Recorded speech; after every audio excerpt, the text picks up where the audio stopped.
plus beau souvenir de Noël, comme je suis très très vieux, c'est même pas un jeu vidéo, c'est un jeu électronique. C'est Super Missile Vader de Bandai, carrément. C'est comme, à l'époque, c'était comme si tu avais une borne d'arcade à la maison, carrément. Donc c'est un Space Invader, hein, tout simplement, complètement pompé. Ils ont changé le nom pour pas que ça se voit trop.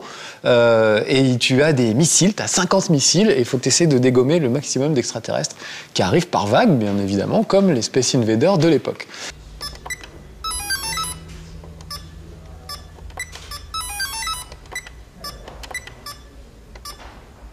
Ça fait un bruit épouvantable, donc je comprends les parents à l'époque qui craquaient, parce qu'il n'y a pas de contrôle du volume, hein, on ne peut pas couper le son, on ne peut pas le baisser, il n'y a rien à faire.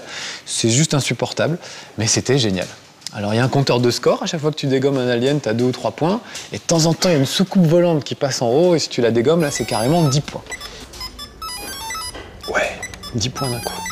Mais le problème c'est que le score, comme tu vois, n'a un compteur digital qu'à 2 chiffres. Donc si tu fais plus de 100, arrivé à 99, tu reviens à 1, 2, 3, etc. Donc il faut te souvenir que tu as passé une centaine ou 2 centaines si tu étais très fort, ce qui n'était pas mon cas évidemment.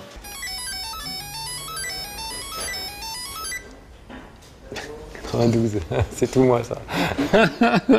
Alors j'adore la boîte parce qu'on a l'impression que ça va être un jeu absolument magnifique en couleurs et tout. Il y a des vaisseaux spatiaux qui se battent avec des lumières, des turbos et tout, c'est juste magnifique. Et puis après on se retrouve avec 3 petits machins rouges qui on dirait des bactéries en fait, qui se déplacent. C'est tout pourri, mais quand on était gosse, ça nous faisait rêver ça. Un truc que j'aime beaucoup sur la boîte aussi, c'est qu'il y a des indications pour jouer au dos de la boîte, c'était pas très compliqué, avec des fautes d'orthographe. Parce que ça a dû être traduit dans plusieurs langues et c'est mal traduit. Donc il y a par exemple compteur digital indiquant le scoro. Il clignote lorsqu'il ne vous reste plus que 10 missiles dans la base. Voilà. Il faut tirer sur l'OVNI, l'objet volant non identifié. C'est bien précisé, ça c'est classe. Voilà, c'est vraiment...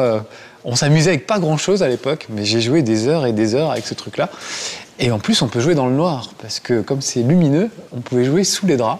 On se faisait vite gauler vu le bruit que ça faisait, mais on pouvait jouer le soir. Donc ça, pour ça, je remercie Super Missile Vader.